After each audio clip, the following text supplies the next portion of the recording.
Kembali lagi di channel Gitar Plus. Saya Intan Pratiwi dan sekarang saya lagi sama Sela Kotak. Sambil ngebul. Sambil ngebul. Pindah nih, saya lagi main ke rumahnya Sela. Apa kabar Mas? Baik Mbak Intan, alhamdulillah baik, dikasih kesehatan. Alhamdulillah, puji syukur semuanya dikasih sehat. Makanya Mbak Intan kedua kalinya ya? Main ke sini ya, dan selalu malam-malam. Selalu Jadi ya? nggak tahu suasana siangnya nih, kalau lihat di Instagram kan rumahnya keren sekali ya. Lihat di YouTube-nya juga. Ya sama Industrial, aja sih. minimalis. Industrial, mau finishing juga nggak ada dananya ya. Tapi keren loh Mas. Ya tapi iya memang apa yang mau di finishing, memang konsepnya memang berantakan gitu, yang bekas cor-coran yang nggak diaci, nggak di ini, jadi biar kelihatan artnya.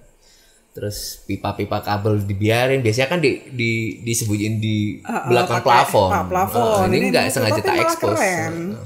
Malah bagus, apalagi posisinya di tengah sawah. Betul. Datang ke sini tuh rasanya adem. Hati jadi iya, tenang. nggak mikir cicilan ya. Ya karena memang udah gak punya cicilan. Tapi beda sekali sama ininya, selera menu sarapannya itu, kesultanannya itu kan tradisional sekali. Ininya industrial, minimalis. Betul. udah modern. Terus kalau sarapan itu suka mamer-mamerin piringnya pakai piring kaleng. Kenapa aku menyebutnya menu kesultanan? Karena itu termasuk menu rare ya. Ya. Aku tidak menemukan di Jakarta. Bisa menemukan paling ya kalau masak sendiri. Ya. Aku sebutnya menu kesultanan itu karena rare gitu. Tapi itu menginspirasi banyak orang. Iya, Saya lihat orang kalau makan pakai menu seperti itu langsung di tag ke tempatnya Mas Sela, langsung bilang, iya, wah, ini menu kesultanan. Betul. Semua yang berhubungan dengan pete atau sambal atau telur dadar yang seperti itu langsung ngetekin ke Mas Sela juga. Berarti menginspirasi banyak orang itu, Mas. Ya mungkin secara nggak langsung mereka juga rindu akan makan makanan seperti itu gitu. Mungkin kebanyakan si para perantau ya. Sampai sempat jual piringnya segala ya Mas ya? Enggak jual aku. Oh nggak jual? Nggak jual. Atau ada yang nanya, itu piringnya beli di mana itu? Banyak kok sebenarnya. Piring kaleng itu mengingatkan ke masa dulu banget itu. Aku kan bukan tipe sih. Seneng aja ngiming-ngimingin orang. Wih, terakhir aku posting apa tuh piring ya? Nemuin di gudang, aku masih punya 2 atau 3 lusin piring kayak gitu. Piringnya. Siapa yang mau pada komen gitu. Itu siapa yang mau? Saya pikir jual enggak ya? Iya. Piring murah. Saya juga kepengen itu Mas, karena udah susah nyarinya di mana coba. Susah banget. Adapun ya paling mahal ya paling sekarang ya, kalau zaman mbah-mbah kita itu kan piring anti pecah gitu. Kalau mbah lagi marah benteng-benteng piring, itulah piring paling aman. Nggak pecah belah gitu. Iya, Mas Sela ini kan selama ini Kotak termasuk band yang jadwalnya padat merayap. Saya sebelum pandemi itu kok tanya jadwal, Kotak tanggal segini kosong nggak, tanggal segini bisa nggak ikut acara saya. Penuh terus itu Mas kan. Terus tiba-tiba pandemi berhenti total. Nah itu gimana itu Mas, awal-awal perasaannya Mas Sela itu? Ya kayaknya sih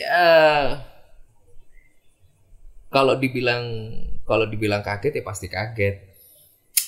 Yang batal banyak nggak itu waktu Mas? Oh iya jelas.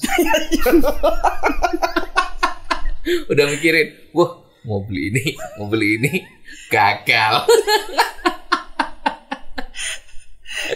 Listnya udah listnya banyak banget gitu kan. Tapi ya paling nggak, aku kan mikir di sini kan aku nggak sendirian Mbak. Iya. Karena ini itu kan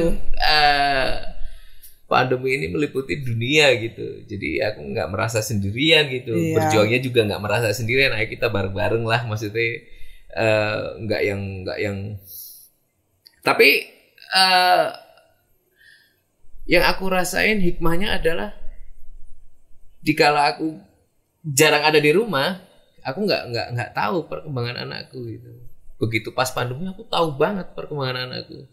Sampai anakku tuh nggak bisa ditinggal kemanapun gitu. Nempel terus karena udah biasa lihat. Iya, karena setiap hari ketemu. Bapakku saya pengangguran. Tapi seneng mereka kan? Tapi seneng mereka seneng banget. Aku seneng banget gitu, mesti tiap pagi jalan-jalan, tak tengah sawah berjemur sambil ngirup udara pagi gitu kan. Yang masih segar. Masih segar gitu kan jarang yang aku lakuin karena waktu sebelum pandemi kan padatnya jadwal. Iya, kayak gitu. di luar kota terus. Kalau di rumah cuman packing siap-siap berangkat lagi. Kadang pulang cuman ganti koper tok. Tapi tak nikmatin, harus dinikmatin, nggak boleh stres, tetap menikmati karena kan untungnya yang aku nggak kaget, emang basicnya aku dari orang susah. Jadi ya biasa-biasa aja sih. Iya, waktu awal-awal tuh terus kegiatannya ngapain? Kan waktu itu bener-bener sebaiknya di rumah aja, nggak boleh kemana-mana. Masih bercocok tanam itu waktu masih, itu kan nanam apa? Aku seneng cabe, nanam apa pete. Oh enggak, kalau pete udah lama. Pete butuh puluhan tahun itu. Oh gitu.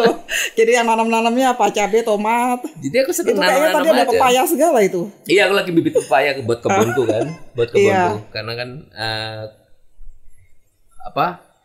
bingung mau nanam apa lagi gitu. Kemarin kan habis panen pete, terus nanam apa lagi ya, tomat, cabe, pengen pepaya, tapi pepaya ini memang prospeknya nggak sesingkat kayak cabe sama tomat. Nunggu gedenya aja lama. Lama banget gitu. Tapi prosesnya itu yang aku seneng. Jadi sama aja kayak kita ngerawat anak sih sebenarnya. Iya. Diajakin ngomong, diajakin ini, seru. Terus selain nanam-nanam ngapain lagi, Mas? Ngopeni motornya. Iya, motor. Hobi-hobi yang selama ini nggak sempet kepegang. Sama ini, melihat sudut-sudut ruangan yang tidak pernah diperhatikan. Sama ngelus-ngelus gitarnya satu persatu mungkin ya. Bener nggak? Jadi selama aku nggak pernah aku ngerawat gitarku yang tadinya nggak ada waktu, memang di saat pandemi, oh ternyata ini ada sedikit berjamur, dilap-lapin satu-satu. Karena banyak sibuk nganggurnya ya, jadi jadi banyak yang bisa dilakuin gitu. Menanam, tak-atik motor, bersih-bersih, memperhatikan sudut ruangan yang belum pernah diperhatiin gitu. Kayak kurang pajangan ini kayak gitu. Pindah-pindah, geserin yang sebelah sini pindah ke sini, yang sini pindah ke sini gitu ya. Buat refresh aja. Ngomong-ngomong gitar, Mas punya gitar berapa banyak sih? Kalau gitar berapa ya? Saking banyaknya sampai ngitungnya lama nih. Ya segitulah pokoknya. Tapi paling banyak ya ini, paling banyak Gibson memang. Karena udah istiqomah itu. Aku istiqomah. Udah enggak hijrah. Hijrah ke Gibson. Enggak sih, sebenarnya udah cinta banget sama Gibson, udah lama banget, udah dari kecil gitu. Baru keturutannya kan waktu ada di kota, karena memang zaman dulu kan belum mampu beli gitar kayak gitu. Jadi semua gitarnya Gibson ini? Enggak, 2 merek. Oh, 2 merek, Gibson dan Fender. Oh. Paling banyak sih Gibson. Paling banyak Gibson. Aku ya. memang pecinta 2 gitar itu, karena menurut aku 2 gitar itu legacy dunia. Yang lain ngikut. Mungkin ya. Ya enggak lah, punya karakter sendiri-sendiri, tapi paling enggak panduan gitar dunia itu ya 2 ini menurutku sih. Tapi paling banyak Gibson atau Fender nih yang Gibson. Paling banyak Gibson. Paling banyak Gibson. Kalau zaman aku dulu masih belum pindah ke Jogja gitu. Ini udah banyak yang aku jualin. Udah banyak yang dijualin aja masih segini banyak. Udah aku banyak yang jualin, jadi cor-coran sama batu bata. Bangun rumah ini. Sama biaya nikah mungkin ya. Bingung kan mau pindah apa-apaan ya. Aduh bingung, belum gajiannya udah. Ya itu baiknya enaknya kalau Gibson sama Fender itu kita bisa nabung di barang ini gitu. Maksudnya nabung gimana? Ada nilai investasinya? Ada nilai investasinya, betul. Artinya dibeli sama dijual harganya bukan turun malah naik atau gimana? Minimal sama balik modal. Oh, lah ibaratnya udah sempat punya, sempat dilus-lus, sempat dipakai, dijual tapi nggak rugi. Untung make. Itu minimalnya. Minimal. Tapi aku selama jual gitar nggak pernah di bawah nggak pernah di bawah. Seringnya untung. Iya, seringnya. Jadi untung. Gitaris apa pedagang gitar ini? Kolekdol. Koleksi sambil dodolan. Ya, aku bukan tipe pedagang, aku nggak bisa dagang. Iya. Nggak bisa dagang. Jadi kemarin aja waktu pas mau bangun kurang. Jadi aku ngurang-ngurangin gitar-gitarku itu ada sekitar 14 apa 15 yang tak jual. Nah, berarti tadinya ada berapa banyak itu? 50-an sekian. 50-an sekian. Sekarang berarti kok udah kurang 15 ada Ya, segituan. 30-an. Kurang 15 tapi beli barunya 20. Sama aja. Jangan kenceng-kenceng, Mbak. Kedenger istri kan. Oh, nggak apa-apa sekarang, nggak apa-apa. Sekarang udah direstui kan. Nggak pakai kwitansi servis gitar. Tadinya lagi. kalau mau beli gitar harus pakai kwitansi servis gitar. Iya, padahal nggak apa-apa, cuman aku menghargai aja. Alasan aja. Kayaknya terakhir udah merestui, udah beli aja gitarnya buat investasi, mungkin udah mulai ngerti. Dia ya. udah tahu. Udah tahu kayak aku kan pecinta barang-barang tua gitu, nggak hanya gitar aja, motor, mobil. Yang aku suka mengkoleksi barang, tapi gimana caranya barang ini ada nilai investasinya untuk kedepannya. Contoh motor kayak Vespa tua. Ya dijual lagi masih. Sewaktu-waktu dibutuhkan, padahal aku nggak niat jualan. Sewaktu-waktu ya, kalau jadi aku tuh banyak lari di investasi kayak gitu-gituan. Iya. Gitar. Menurut aku ya nggak rugi beli gitar, beli motor, beli ini nggak rugi. Asal kita tahu gitu. Beli barang. Aku tuh nggak suka mobil loh, Mbak. Masa? Tapi mobilnya udah ganti. Maksudnya aku beli mobil baru yang tahun sekarang nggak suka. Oh, maksudnya senangnya mobil yang lawas-lawas yang lawas-lawas gitu. Yang notabene yang benar-benar ada value-nya kayak gitu-gitu. Walaupun barangnya jelek tapi value-nya tinggi. Nah itu balik lagi gitar itu. Dulu pernah nemu gitar yang di kandang ayam itu gimana itu ceritanya? Gimana itu Mas ceritanya tuh?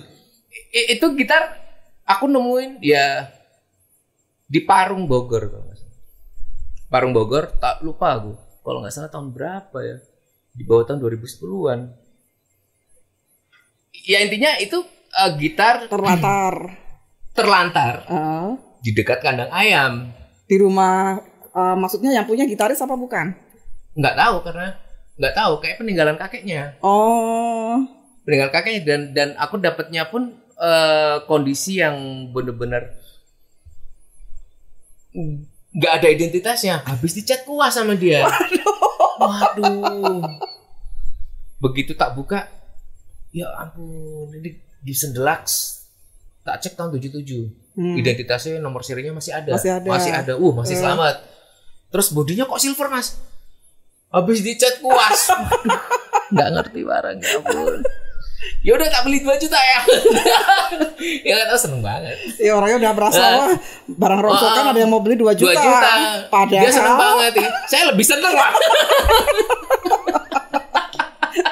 Sekarang kalau dijual udah untungnya udah banyak itu. Aku kebanyakan tapi dirombak semua ya Mas, iya, diperbaiki semua. Aku perbaikin itu. Karena waktu aku dapetin itu kondisinya pick up-nya benar-benar aku lepas itu sarang semut. Iya. Bukan rayap ya. Rayap semut. udah nggak mempan karena kayunya udah terlalu solid gitu. Iya. Nggak mempan. Kalau kata orang Jawa, untune nggak tedas. Nggak mempan untune. Begitu tak buka sarang semut terus berantakan dan kemungkinan tak cek suaranya juga udah nggak normal lagi. Akhirnya tak beliin di eBay sekalian tak modif dikit, bongkar semua, tak cat ulang, tak repaint. Karena warnanya gold top aslinya waktu aku amplas. Warnanya aslinya gold top, tak balikin gold top lagi. Wah seru juga bisa sampai nemu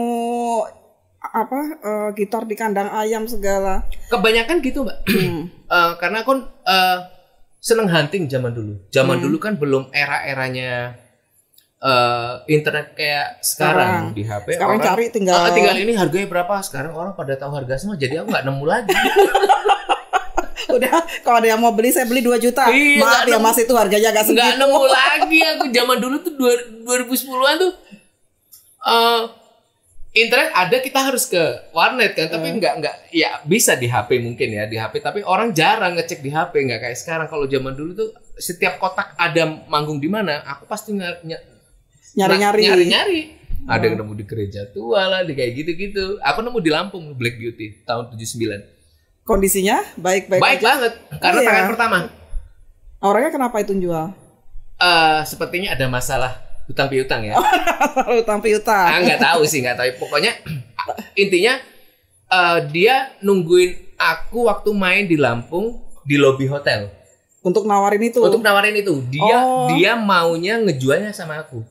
Dia tahu kalau aku suka penyayang Gibson. Penyayang Gibson kan. Di tangannya Mas Ella pasti nanya, aman. Kenapa nggak dijual? Aku pengen dijual, pengen ngejual sama Mas Ella karena suatu saat saya bisa ngelihat lagi gitu.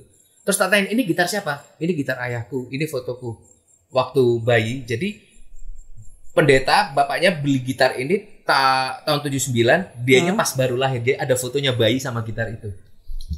Masih ada fotonya. Terus orangnya sempat pernah kesini ngeliat lagi nggak? Belum kontak lagi tuh. Kirain bela-belain kesini biar modus, biar bisa ke tempatnya Mas Ella. Mas, saya kangen lihat gitarnya bapak saya gitu. Dan itu pun dia jualnya terburu-buru. Nggak tahu, pokoknya setelah ketemu aku, dia pulang dari situ harus bawa uang. Aku punya feeling kan, maksudnya wah ini butuh banget, entah utang piutang, entah berobat atau apalah gitu. Waktu itu ya udah tak beli aja akhirnya. Untung bawa uang ya Mas. Tak ada-adain, kalau barang kayak gini tak ada-adain, Mbak. Tak ada-adain, gimana caranya ini? Aku lebih nafsu ngelihat barang-barang ginian gitu. Wah, barang tua yang benar-benar susah dicari, yang sebenarnya Indonesia notabene banyak barang harta karun peninggalan ya mungkin. Iya, zaman cuman dulunya ya. Nyarinya itu yang harus sabar ya. Nyarinya sabar, dan itu butuh ketelatenan. Dan jodoh-jodohan juga. Tak pikir-pikir lagi ternyata seru juga ya perjalananku ganti-ganti gitar ya. Iya. Terus ada yang main di Jogja. Main di Jogja waktu itu 2011 apa 12 gitu lupa. Main di UPN. Backstage ada anak mahasiswa nawarin. Mas buat bayar kuliah. Oke, lihat gitarnya. Oke. Ya udah beli 5 juta. Mana ada gitar 5 juta sekarang. Iya kan? Iya. Black Beauty aku dulu dapetnya cuma 7,5. Kayak gitu-gitu. Banyak sih, banyak cerita. Aku banyak cerita banget. Kayaknya hampir separuhnya gitar dapetnya hunting-hunting gitu kan. Nggak ada yang beli normal di toko musik gitu ya? Jarang. Sebagian besar karena gitar yang tua aneh. semua kan. Gitar tua semua. Mungkin yang gitar baru yang kayak gini-gini yang beli di toko atau beli di second tempat orang-orang yang jual gitar baru tapi second. Saking cintanya sama Gibson sampai anaknya aja kasih nama Gibby. Iya. Itu kenapa sih Mas yang bikin suka banget dengan gitar itu? Ya aku bilang tadi sih. Aku dari kecil udah diracunin musik era tahun 70, 80, 90-an. Waktu kecil bapakku sarapan nyetelnya di Purple, Led Zeppelin, AC/DC, Queen, Rush. Masuk di otak gitu. Terus ngelihat sosoknya aja waktu itu, ngelihat Jimmy Page, ngelihat Angus Young gitu kan pengguna Gibson gitu kan, pengguna Gibson gitu.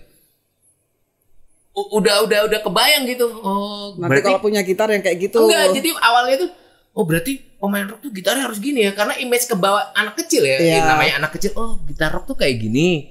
Sama aja kalau kita zaman dulu tuh kalau latihan studio, Mas gitar rhythm sama melodi kayak gitu-gitu.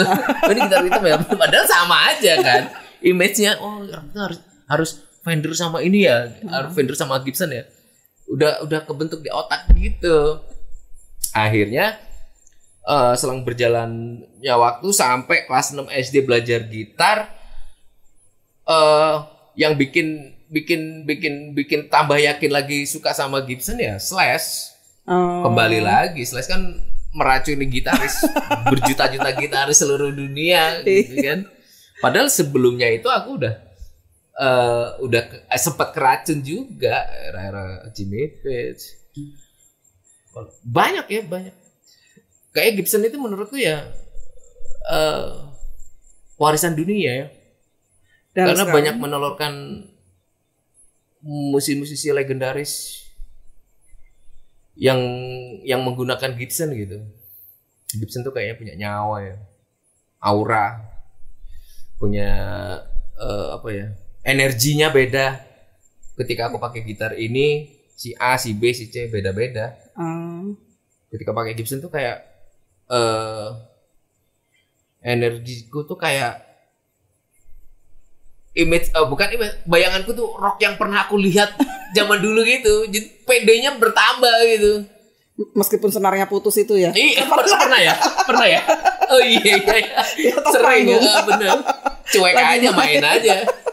Lagi di atas panggung senar putus pun kalau pakai Gibson jadi PD tetap ya. Tetap PD, padahal fals. Padahal sambil teriak-teriakin krunya. Iya. Hoi, pedot. Nggak mungkin tengah lagu langsung ganti, kita nungguin lagu kelar dulu. Dan apa namanya, dream come true-nya nih ternyata Mas malah baru-baru ini di endorse juga sama Gibson ya. Itu gimana Gayung ceritanya? Bersambut.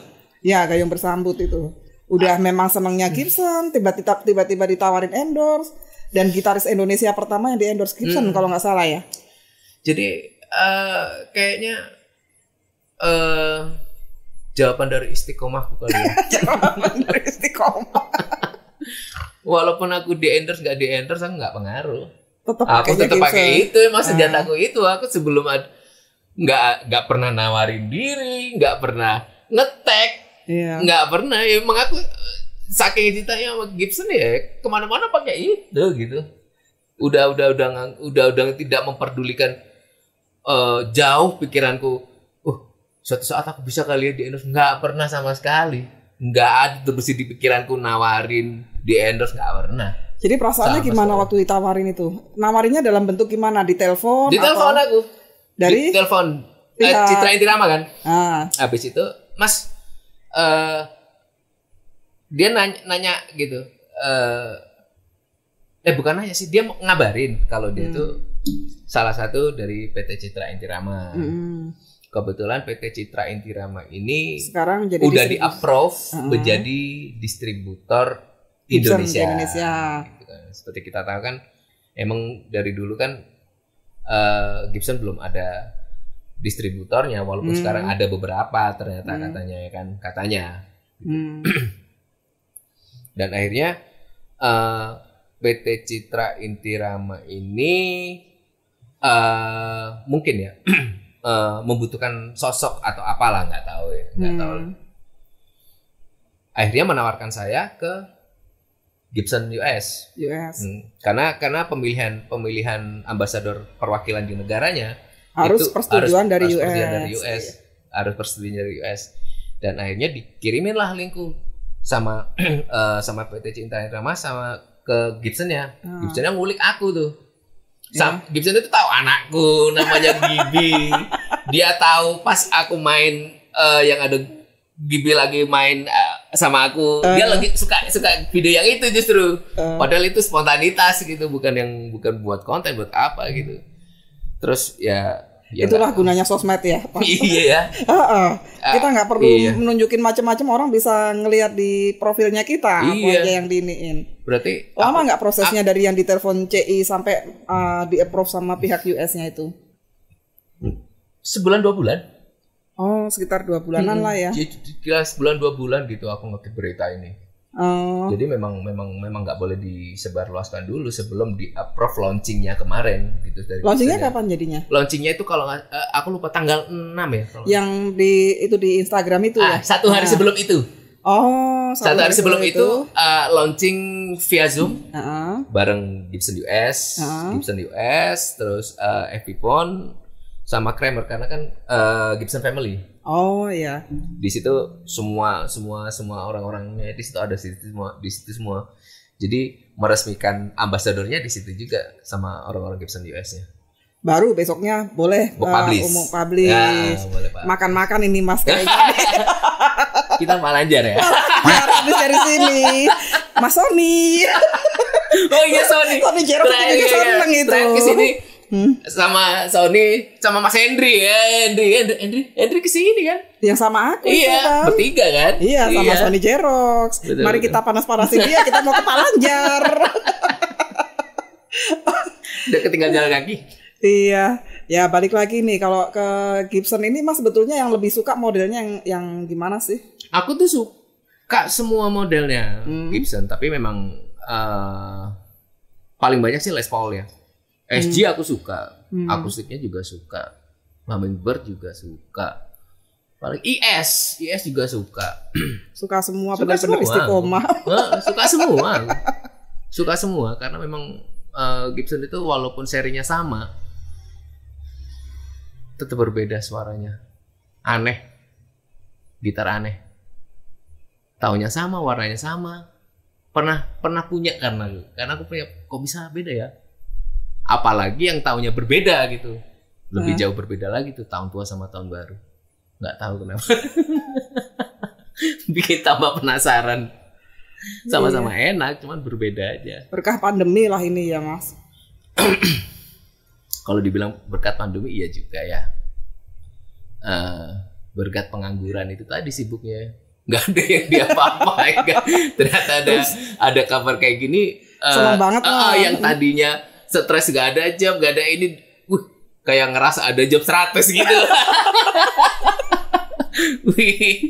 Iya, walaupun aku nggak ngarepin endorse yang gimana gitu. Ini termasuk endorse karena kan aku udah hampir berapa tahun, hampir 10 tahunan aku nggak mau nerima endorse kan. Iya. Nggak mau, efek dan segala macam nggak mau, baru-baru aja mau gitu. Oh iya, ngomong-ngomong ini juga habis di endorse New X ya. New X, betul. Itu gimana itu ceritanya yang itu?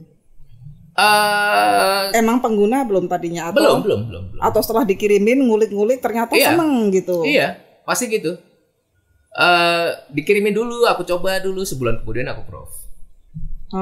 Aku proof gitu. Jadi aku nggak sembarangan ini, kalau memangnya aku nggak suka yang enggak gitu. Terus Gibson ini termasuk termasuk endorse yang nggak merasa terbebani. Karena Ya karena di endorse aku memang pakai itu. Nggak masalah. Aku nggak pikir endorse. Ngapain? Maksudnya ya memang nggak ada beban gitu, nggak ada beban sama sekali. Di endorse-nya apa, Mas? Dikasih gitar suruh milih sendiri atau gimana? Iya, aku belum milih nih. Belum Udah milih. Ditanya-tanyain. Berapa biji itu? Belum tahu. Belum tahu sih.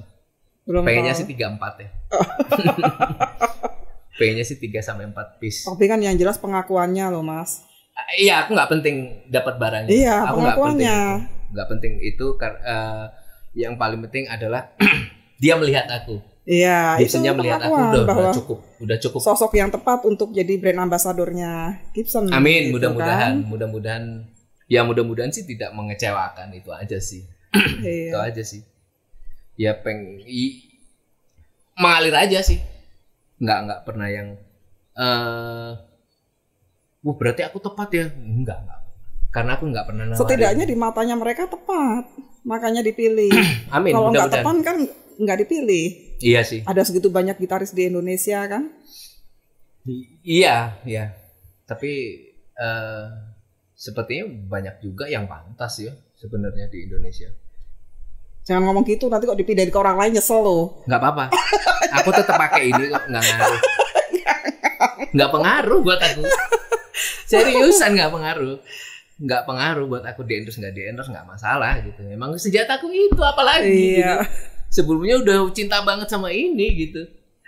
Iya. Apalagi di endorse berarti kan dapat apresiasi. Iya, apresiasi. Dedikasi lah ini. Ya terima kasih banyak sih ya sama bos yang di atas. Iya. Udah dikasih rezeki. Alhamdulillah. Mas Sela tuh dulu kan berangkatnya dari daerah ya, Banyuwangi ya. Betul. Terus pindah ke Jakarta, kuliah di sana, ikut Dream Band gitu. Betul. Akhirnya dengan Kotaknya sukses di Jakarta, bandnya Kotak itu. Meskipun awalnya sempat berdarah-darah juga awal-awal di Jakarta kan. Iya. Sempat jaga studio, sempat bagian sebar-sebar brosur gitu, bener nggak itu Mas? Betul. Terus jualan koran, iya nggak? Iya betul. Ngamen di bis. Dan udah sukses. Nah begitu sukses di Jakarta kok malah pindah ke Jogja tuh kenapa Mas? Nggak selesai sampai besok ya sih. Intinya itu mungkin bukannya aku tidak menikmati pekerjaanku, bukan hal itu. Aku jenuh dengan keadaan rutinitas yang terjebak aku kayak ketekan gitu, maksudnya lagi padat-padat di jadwal, mendarat di Jakarta, terus mau istirahat, ketemunya macet, kayak gitu-gitu. Itu mendem tuh sampai 17 tahun. Di Jakarta berapa tahun berarti dari 2004 sampai sebelum di mana aku udah di Jakarta. Oh iya kan kuliah ya. Iya. Kuliah udah di Jakarta.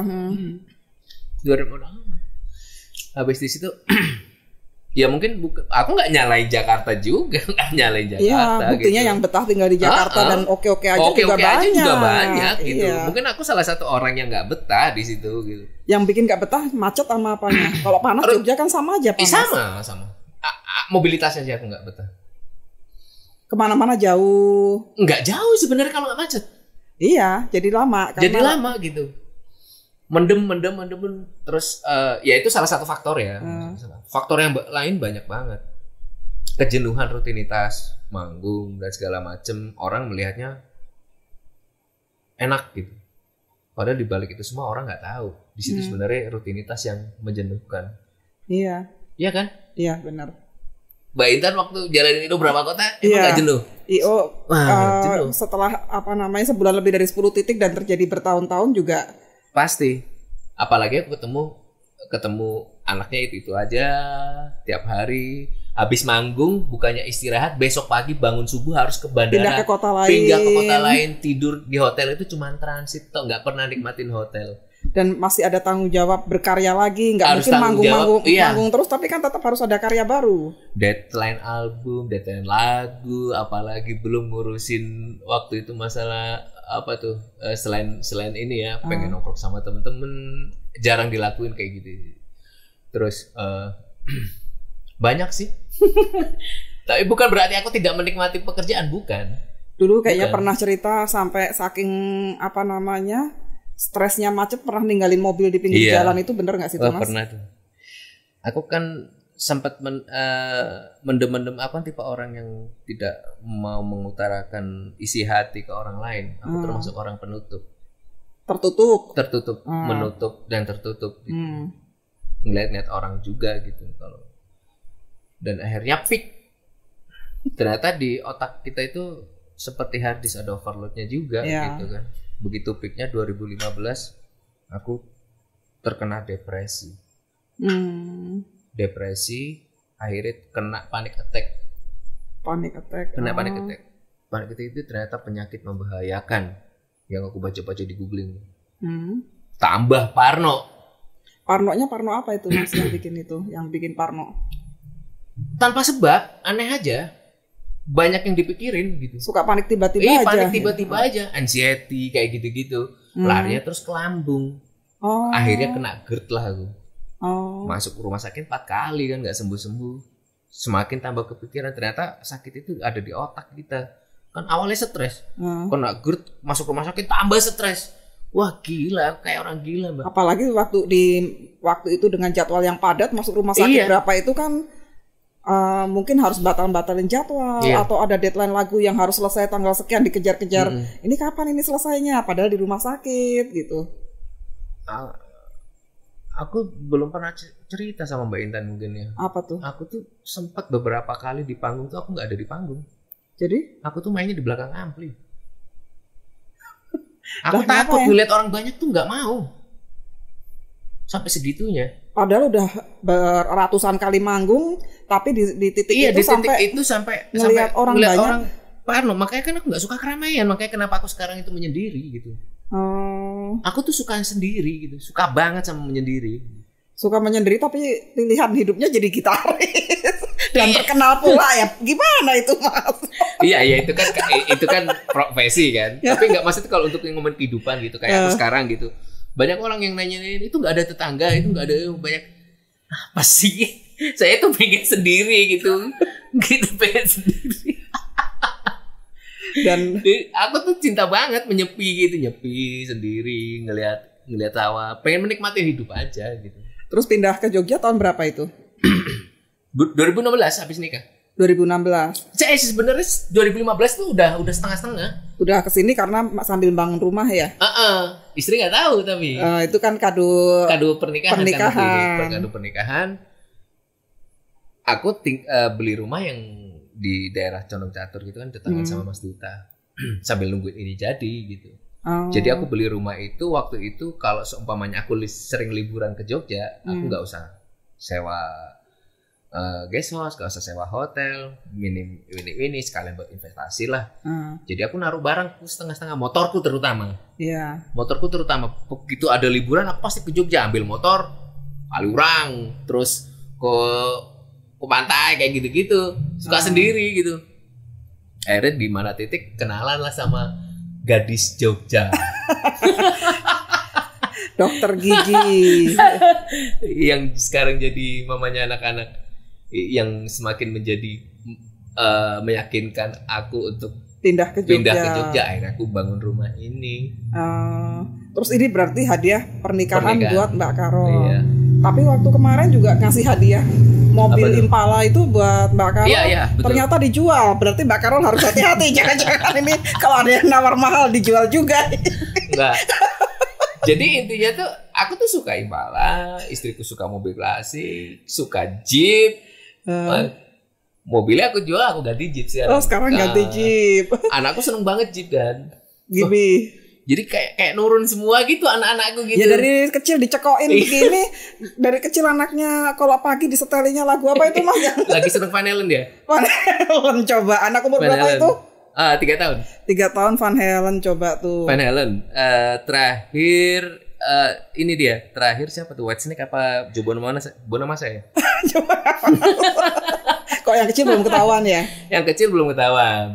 Masih ngikut kakaknya tapi aja. sering tak racunin AC/DC dia. Oh, yang kecil umur berapa?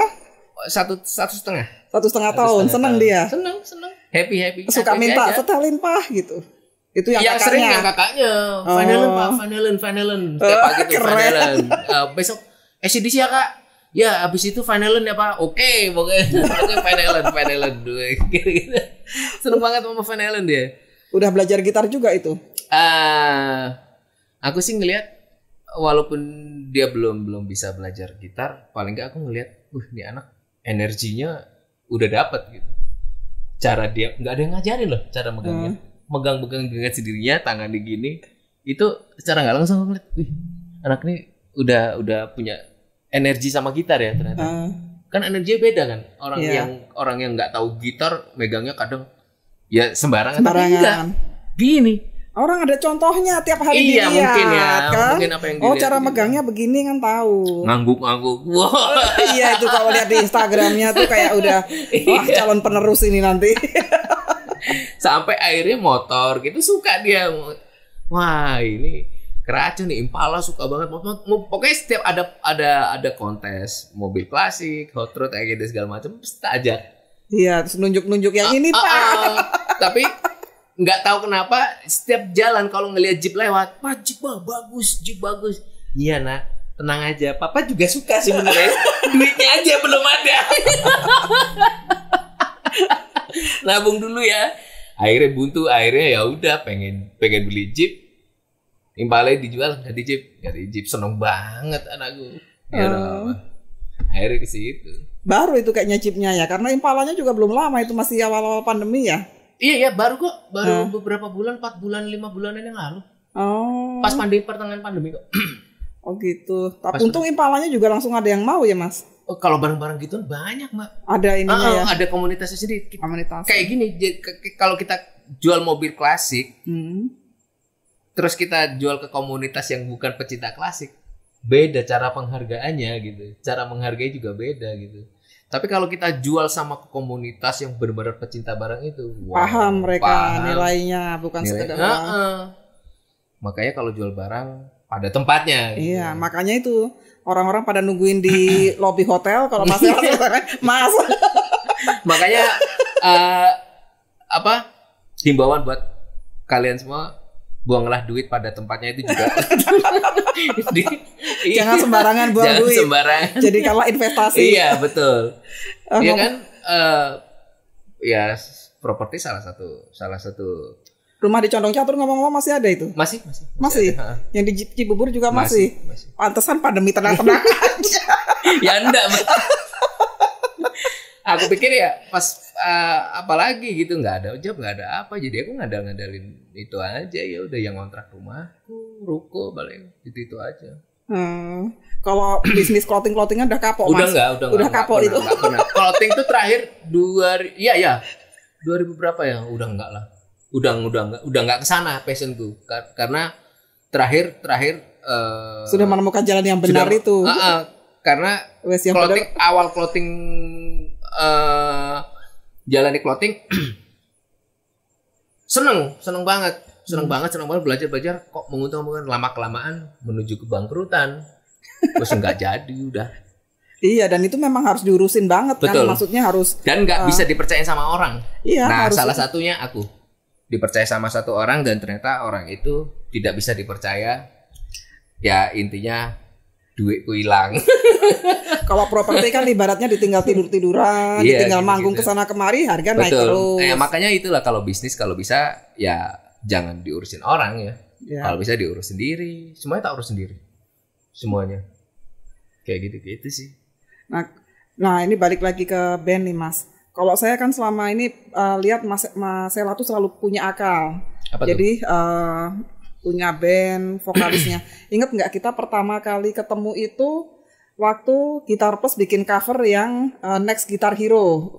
Gitar Plus bikin polling, terus gitaris-gitaris muda yang kira-kira nanti kedepannya akan cemerlang tuh. Masih zaman-zamannya Mudia. Oh di Hard Rock, ingat nggak?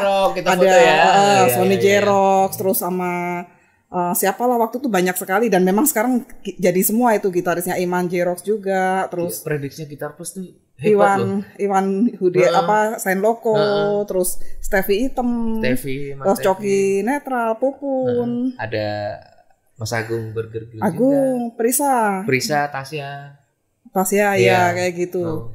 Nah terus ketemu lagi waktu saya bikin acara di Vicky Sianipar, Mas salah satu yang main. Betul. Itu baru ngenalin vokalis baru. Betul.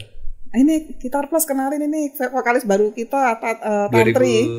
2006 ya. 2006 ya itu ya. 2006. Nah iya, kalau saya lihat kan ditinggal vokalis tetap jalan, vokalisnya hamil tetap jalan, basisnya hamil tetap jalan. Terus saya pernah dengar juga Mas bilang musisi itu harus punya isu. Itu gimana maksudnya Mas? Maksudnya bukan ke isu ya, maksudnya lebih ke punya sesuatu yang baru. Kalau gitu. Nggak kan membosankan, misalnya band gitu-gitu terus gitu. Atau gimana? Ini karena kondisi aja sebenarnya. Kotak itu kalau saya bilang bukan band lagi. Jadi? Udah brand. Kotak itu udah brand, bukan band lagi. Karena Kotak ini sudah bukan seperti keluarga lagi.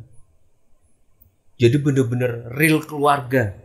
Sampai tim belakang panggung yang tadinya ikut kita dari awal sampai sekarang belum pernah ganti satupun.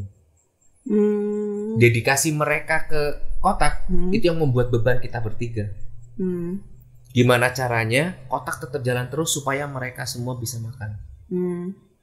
Kayak gitu. Apapun yang terjadi, pas cuti, pas Tantri cuti, gimana caranya Kotak harus tetap jalan. Nah itu salah satunya.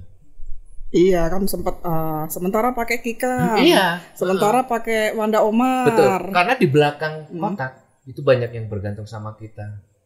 Kasihan. Jadi Kotak itu udah bukan lagi band yang nyari duit buat kita doang. Tapi udah memperhatikan belakang layar 14 orang gitu kan, kasihan gitu, 14 rombongan.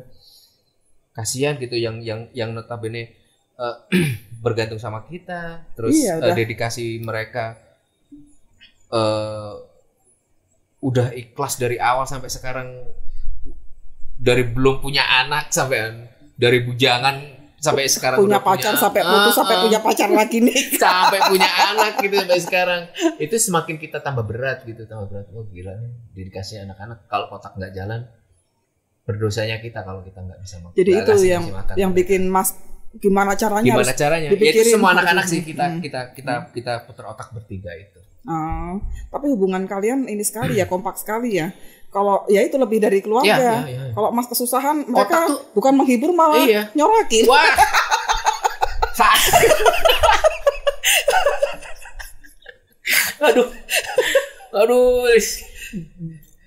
Kadang kalau kita meeting ini band apa? Band jancuk ini kadang-kadang gitu kalau ngomongin bahasa Jawa gitu kan. Jancuk, ini cok. Itu bukannya ini malah diketawain kayak gitu-gitu. Udah bukan Kotak tuh fasenya udah bukan fase yang udah nggak pernah serius lagi. Ngalamin berantem dan segala macam sampai ngadepin masalah itu sampai dibikin bercanda sama anak-anak sekarang. Iya, sekarang Kotak tuh enak banget. Suka gelinya kan lihat itu. Wah, ini yang satu kena musibah, yang lain bentuk supportnya dengan nyorakin. Wah, terakhir gitarku patah itu kan. Ini bukannya disupport kayak malah nyukurin. Malah mau dibeli 1 juta gitu, mau dijual lagi mau jadi maklar. Gitulah mesti hubungan kita ya semakin kesini semakin yang jelas ya dewasa ya. Semakin dewasa semakin enak. Semakin sangat mengerti keadaan. Ya, termasuk band yang ikhlas menerima personilnya, salah satu personilnya beda kota. Tapi itu susah loh, ngatur band yang personilnya beda kota itu susah banget. Itu susah banget gitu. Ya anak-anak ya bersyukur anak-anak termasuk anak-anak yang ikhlas ya kayak ikhlas gitu. Tapi Mas juga kan hitungannya ikhlas. Punya personil yang ibu-ibu yang tidak bisa pergi kelamaan ninggalin anak. Betul. Ini nggak bisa nih kalau tur 3 hari berturut-turut karena masih punya balita ini di rumah. Intinya adalah kalau ngeband itu ya banyakin berantem dulu pertama. Habis-habisin duluan lah. Habisin sampai mentok. Kalau sampai ada yang nyerah ya udah keluar aja gitu. Berarti nggak cocok. Berarti nggak cocok gitu aja. Udah hukum alam aja gitu. Tapi berantem sampai mentok tapi tetap bertahan. Nah itu itulah yang akhirnya itu sahabat tuh. Disitulah. Di situ tuh. Tolak ukurnya di situ tuh. Separah apapun berantem tapi masih bertahan. Kalau yang keluar berarti ya bukan jodoh. Kalau yang masih bertahan berarti itu jodoh gitu. Separah apapun berantem. Setelah itu dari situlah tumbuh rasa menerima, rasa pengertian. Iya. Dari situ. Nah selama pandemi ini nggak pernah ketemu sama mereka berarti karena beda kota gini. Yang awal lockdown itu kan berapa bulan itu yang kita nggak boleh keluar Jakarta ke mana itu 6 bulanan, 6 bulanan, 7 bulanan nggak ketemu. Habis itu ada event awal event virtual. Ketemu lah, seneng kangen juga sama mereka. Kangen tapi tetap intinya komunikasi ya. Intinya komunikasi. Apalagi zaman sekarang udah segala macam bisa. Video call bisa, Zoom bisa. Coba era-era band tahun 90-an yang ngandelin telepon koin gimana tuh? Belum ada video call. Cuman biasanya Mas Tela banyak akal nih ngadepin pandemi gini. Strateginya apa Mas? Tiba-tiba mentok ya Mas ya? Gak ada strategi, udah ngibur diri sendiri aja udah. Ada nggak sambil wah ini kita lagi banyak waktu di rumah aja, yuk kita berkarya aja sebanyak-banyaknya gitu, ada nggak atau menikmati ya sudahlah kita udah bekerja keras selama sekian belas tahun, sekarang berapa tahun sih Mas Kotak? 17 tahun. Ya udahlah sekarang kita menikmati dengan keluarga masing-masing, punya waktu sendiri. Jadi nggak ngoyo bikin album atau sekarang lagi bikin album. Kemarin terakhir kan album September. September keluar. Karena itu album yang udah kita garap dari tahun 2018 akhir. Lama ya? Lama. Kita garap album, rekamannya di Kaliurang. Semuanya aku boyong ke sini bawa alat rekaman, sewa villa, ngelihat pemandangan. Setelah itu Tantri hamil, cuti, ketunda. Habis itu harusnya tahun kemarin ternyata kita kena dampak sedunia pandemi itu mundur lagi dan akhirnya keluar kemarin September yang single pertamanya Hoax. Hoax. Dan ini kayaknya kita udah mulai running bikin lagu untuk next album. Nggak tahu keluarnya kapan, tapi paling nggak mumpung ini banyak nganggurnya, sibuk nganggurnya ya, sibuk nganggurnya, ya dicicil lah. Kayaknya pas puasa ini nanti kita geber maksudnya pengerjaannya lagi. Bikin materi. Pas puasa. Ya memang ya namanya ini juga melanda dunia bener ya Mas. Betul, ya bukan cuman kita aja. Kalau menurut saya sih saat ini kesehatan itu paling penting, benar nggak Mas? Betul. dalam kondisi seperti sekarang ini kita masih dikasih sehat, kita masih itu yang paling penting Mbak sekarang masih yang aku bisa targetin. kumpul sama keluarga. Itu yang aku harapin sekarang tuh nomor 1 adalah sehat. Ya. Itu udah nggak mikir, karena kan pandemi ini udah setahun lebih gitu, udah nggak mikirin aja coba udahlah. Itu udah nggak pernah tak pikirin lagi gitu. Udah ikhlas. Iya. Udah ikhlas, udah yang penting sehat aja dulu deh. Sehat dulu, ngeliat perkembangan anak-anak, yang penting sehat gitu. Apa yang bisa kita kerjain di rumah kita kerjain. Kebetulan istri hobi masak, aku suruh bisnis. Iya, bikin kue itu saya ngicipin sampai bolak-balik pesan saya kan. Bukan ngicipin, Mbak Intan tuh pelanggan tetap. Sampai merambah kemana-mana sampai teman-temannya. Dan penghasut. Dan istriku itu hobi masak udah lama banget. Kenapa nggak kamu ini aja? Karena waktu itu kan sibuk praktek. Iya, enggak, dia udah cuti kan, udah cuti. Mau praktek memang nungguin anakku yang kedua ini udah 1,5 tahun sampai 2 tahun. Dia kan baru praktek, balik lagi praktek kan. Sebelumnya pas pertama awal-awal pandemi itu kan bingung apa ya. Kamu kan bisa bikin kue. Kenapa kamu nggak bisnis? Dia nggak pede. Kelamaan tak beliin oven ala-ala biar ayo gue tanggung jawab. Udah. Terus bantu promo bantuin promo. Alhamdulillah lancar. Nah, saya yang termasuk yang kena itu tergoda promonya. Tapi enak kan ya? Enak. Ini kok kuenya menarik ini Mas, dijual di mana? Oh ya, langsung aja DM sini. Langsung ke istriku karena istri Kanca Manis Instagramnya. Enak-enak kuenya. Terus saya menghasut teman-teman saya, ini ada kue enak, pesen dong gitu. Dan akhirnya teman-temanmu sampai sekarang pesen terus. Udah bisa jadi marketingnya nih saya. Iya, jadi sekarang tuh teman-temannya Mbak Inta tuh sekarang kan dia bikin kue itu kan setiap weekend toh. Jumat Sabtu Minggu karena kan sisanya dia praktek. Iya. Sampai di mana titik banyak yang mesen di luar itu. Mbak bisa nggak hari Senin? Wah aku praktek pokoknya bikinin Mbak jam berapa aja aku pokoknya lagi pengen gitu. Termasuk temenmu juga itu. Aku lagi pengen Mbak, please Mbak, tolong aku lagi pengen ini. Kebetulan yang best sellernya kan yang choco cheese itu kan. Choco cheese emang enak cheese, itu. Yang marble juga. Terus lagi marak-maraknya apa tuh kemarin? Cheese apa? Garlic cheese itu yang cheese. Kue Korea rotinya Korea apa itu Korea ya. Itu gila, Mbak. Karena itu bikin roti itu yang makan waktu kan. Makan waktu ya itu garlic itu paling makan, belum bikin rotinya, berapa jam ditungguin, itu paling lama prosesnya.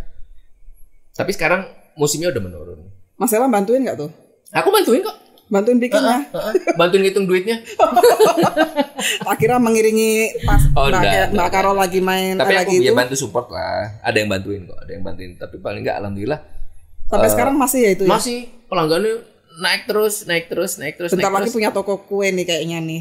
Amin mudah-mudahan. Nggak manggung-manggung lama-lama. Tapi memang kita harus bergerak sih ya Mas. Iya, maksudnya kita harus bergerak. Apa yang kita bisa lakukan, intinya satu, nggak usah gengsi. Iya. Nggak usah gengsi. Apa yang bisa kita perbuat untuk kehidupan rumah tangga kalian? Kenapa enggak? Lakukan. Meskipun itu di luar yang biasa kita lakukan selama ini. Cuek aja. Toh halal kok. Iya. Nggak merugikan siapa-siapa juga. Ya alhamdulillah jalan sampai sekarang. Dan ini lagi nyiapin kue-kue buat Ramadan. Kue kering gitu. Nah itu kok yang tertarik bisa ke Instagramnya Kanca Manis. Kalau DM-nya ke Mas Ella nggak ditanggepin karena bukan Mas Ella khusus menggitar. Langsung ke Kanca Manis atau enggak istriku aja. Oh gitu. Ada adminnya kok. Ada adminnya juga yang bantu. Ada yang bantu. Kayak gitu lah. Makasih banyak Mas Ella untuk terima kasih loh Mbak Intan. Sudah mau menerima kami datang rame-rame ke sini. Ada pesan-pesan buat gitaris muda apa ya? Sekarang. Enggak sih, buat musisi kali ya. Buat musisi? Apa pesannya? Aku bingung juga. Secara aku musisi yang lagi stuck dengan pandemi gitu ya, pokoknya intinya tetap harus bergerak. Tetap harus berusaha. Apa yang bisa kalian lakukan untuk kehidupan selanjutnya, lakukan walaupun itu di luar bidangmu. Ya mudah-mudahan pandemi ini segera berakhir ya. Entah sampai kapan berakhir. Ya kita berdoa aja lah bareng-bareng. Kita berusaha bareng-bareng. Nggak perlu berkecil hati karena pandemi kita rasakan semuanya.